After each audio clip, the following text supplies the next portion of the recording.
here from Temple of Geek at Los Angeles Comic-Con, and today I am talking to Kyle Phillips. How are you today? I'm doing great. How are you? I'm great. Thank you so much for asking.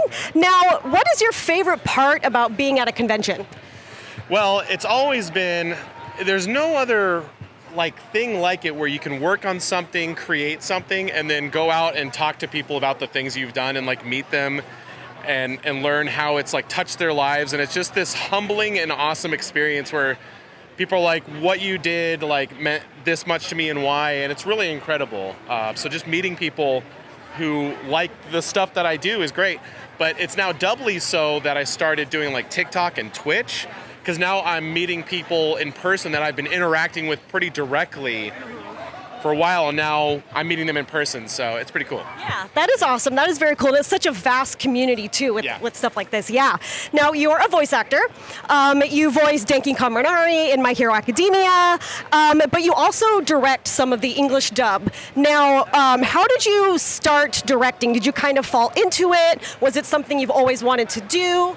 Well, it wasn't something I wanted to do until I saw it. So I started actually as an audio engineer in 2008, recorded shows like xxxHolic, One Piece, recorded a lot of One Piece.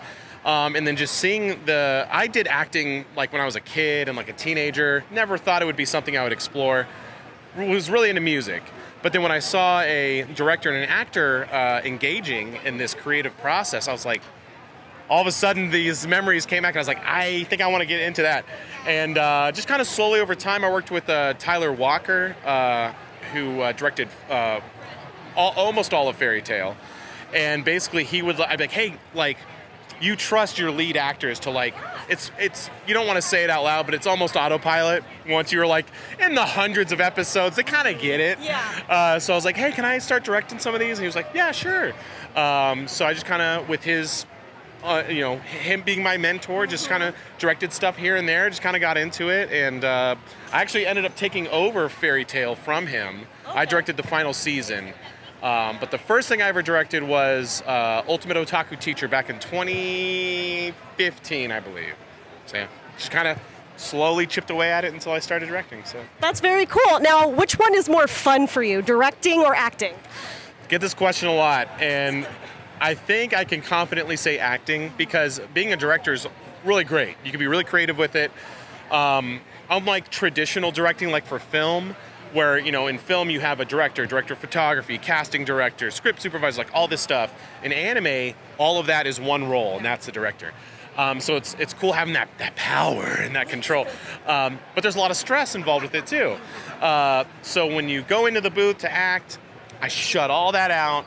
I'm just focusing on being this goofy blonde electric boy, and that's it. Yeah. So honestly, it is nice. It's cathartic. It's relaxing. It's fun. So I'd have to say voice acting is more fun. Now, which one do you feel is more rewarding? That, I'd say, honestly, is a bit of a tie. It's cool being involved in a show with a character, and then meeting people and talking about it. But I'm one part of this, the animator, the designer, everyone is a little bit about part of it. Being a director is cool because I cast the whole show, So if people like the cast, they like the words that we've done, and I feels really cool in talking to people about it. So when I direct something let's say, Skate the Infinity,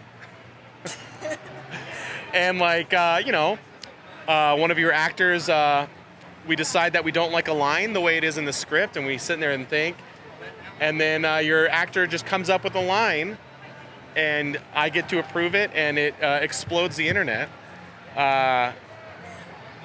It's really great. Yeah. And so to get that response from people is super cool, and you can really only get that as a director. Right. So yeah. I'd say pretty even, to answer your question. Right. Yeah, absolutely. And now with directing, what is it like directing an anime that, Skate the Infinity, that has no source material? It's completely open-ended, versus something like One Piece that has a manga it's derived from. What is it like, directing those? So, huge difference, because you're flying by the seat of your pants. The Japanese licensors don't like to give us anything ahead of time. So, with Skate, I was like, hey, what's going to happen with these characters? I need to know that. And they're like, nah. And they just don't do it.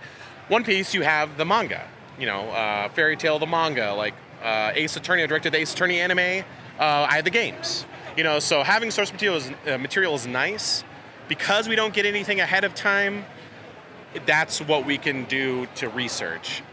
That said, the producers at Funimation are really good about, they know that there's only so much you can do. So with Skate, let's say randomly, I don't know, Mia turns out to be a cyborg giant man or something like that, I didn't know that. I cast with what the knowledge I had. But they're good about, okay, mark that for the uncut home video release and the re-upload, we'll fix it. So any kind of things that pop up that we didn't expect, they're really good about making sure we get a chance to fix it. So it's a little nerve-wracking, but it's not a huge deal. Right, okay. Yeah, that would make sense how, it's a little, like you said, nerve-wracking where you can't see it ahead of time with when you voice act, do you get things ahead of time so you can prep? People will ask what is something I should work on to be a better voice actor, and one of the top things is cold reading, your cold reading skills. Because when you go in, Tara, the production, the talent coordinator, she just says, so-and-so needs you for 2 hours. Okay. Sometimes you'll know what show it is, and so if it's something you've been doing, you'll know the character, but a lot of times you're just I don't know what I'm doing, and all of a sudden there's just a script in front of you. Okay, go.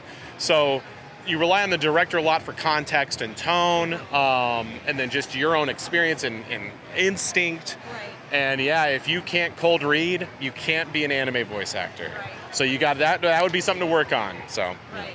Awesome. Thank you. Now, one final question. In Skate the Infinity, if you got to voice any of the main cast, who would you have chosen? Probably Reki. I love Matt Shipman had done a fantastic job. He was really funny as Reki. But what I love about Skate, we could do a whole thing about Skate, is I thought, because it's an original anime, no source material, I was it's a fun skateboarding show. But then it's there's lots of layers and it's deep. And Reki, he gets I was is Reki gonna kind of turn into a bad guy? He seemed really despondent about the longest stuff. But, it all worked out, no spoilers. But I just really was drawn to Reki because he's just a cool skateboarding guy. And the Japanese voice actor for Reki is the Japanese voice actor for Denki. Yeah. So there's some overlap there, but as a director, casting yourself is already a faux pas, and no one really does it. It's kind of, you don't do that. But especially in such a big role. And as a director, it's always, you want to be in your stuff, so I'll cast myself as small things here and there in my shows. But for the most part, it's more fun to work with an actor and have them bring that character to life, and because you're kind of watching everything go on, so yeah.